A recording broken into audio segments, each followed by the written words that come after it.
Hello and greetings from the void. So today we will talk a bit about Soul Harvest, the new trial, and I will give you some tips that will help you to successfully complete the trial. Again, that will help you successfully complete the trial.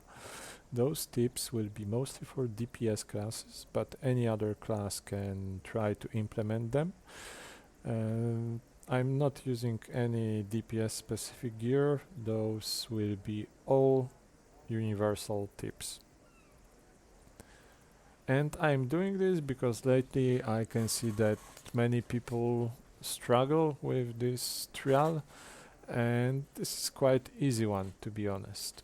So let's not waste more time, let's dive into the topic. And first thing that you need to realize as DPS is that this trial is not about DPS at all. It's not about how much damage you can deal. It doesn't matter. It doesn't matter if you kill the boss in 5 minutes, 25 minutes, or 55 minutes, because there is no DPS check mechanic that will instantly kill you if you won't make enough DPS. You won't be killed instantly there. The only damage that you need to deal is the one that you deal to red ghosts and to the mobs. You need to kill those. Those are top priority. Boss, you can take your time with the boss. It's the second thing that you need to do on your list. So DPS and damage that you deal is not so important. Ability to survive and boosting your survival rate is more important. And I will show you how to do this. First of all, as you can see, I'm on my DPS build now, and this is Arcanist. If you are Control Wizard, first tip from me is that I recommend to play as Arcanist because it got more control powers, and it will be very useful to have control powers in the maze, on the bridge, and against the mobs. It will be very useful to play Arcanist on the fire map against the fire clones, because those clones will target one of your teammates and probably kill this teammate. You can stun those clones with steal time, or you can hold them with entangling force. Remember to always use Orb of Imposition for longer duration of control effects. After some time, the clones will perish.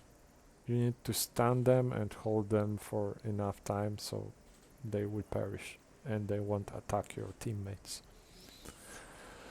So this was the tip for control wizards, and let's now go to more general tips. So we know that this trial is not about how much damage you can deal, but how much you can survive. So I will go to companions, and this is the setup that I am using. Redemption, that will heal me and my companion for 9% maximum hit points. Astral Diva, that will basically do the same and heal me and my companion for another 9% hit points. Lich Makos. Here I know that Lich Makos can be hard to get and very expensive. You can put Vampire Bright, Vampire Kiss. It will also work.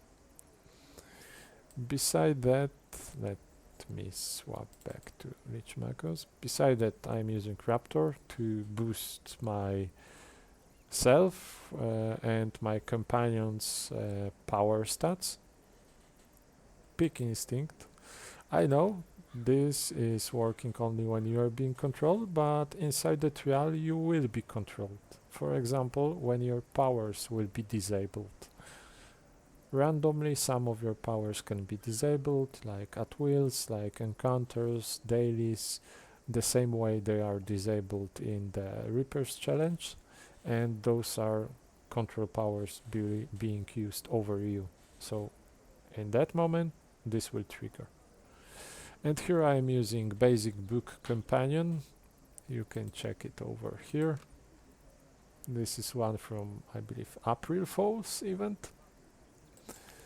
If you don't have this one, you can put Celeste. That will also boost your survival rate with additional healing. Again, this one will be very good on the bridge and inside the maze. The movement speed 120% will stack with other movement buffs, additional damage resistance, 50% damage resistance. I know this is only 3 seconds, but this will be very, very useful. Now let's go to the mounts, and here we will use this one, Providence. This will heal you and your teammates for 6% of maximum hit points, and during DOT phase you will easily get 8 stacks of those. This will be very helpful, and it would be even more helpful if everyone in the team would use this. Beside that, here I am using Barbarian's Revelry. I didn't change to my insignias from defensive to offensive because I just simply don't want to swap the insignias between the builds. It's quite tiring, I would say, so I'm not doing this. What's more important is the insignia bonus itself. Beside that, here it's important to put piece of gear that got this kind of bonus healer's influence. Again, if you don't have, for example, these boots, you can easily get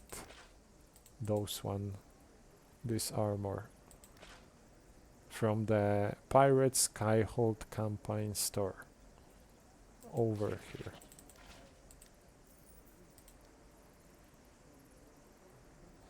And yes, this will trigger because your companion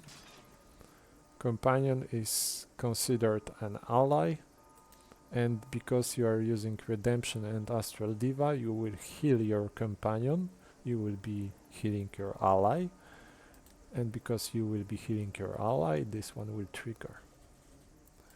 So this is the setup that I am using inside the trial, and to be honest, as long as I remember, I didn't die there when I am using this setup, so yeah, I recommend using this kind of setup. This will highly boost your survivor rate, even if there is no healer and no tank next to you. So these are my tips for you. Try it yourself, check it, maybe adjust this build for your own liking, and remember, have fun. So this will be all for today. Thank you, and see each other in the next video. Bye.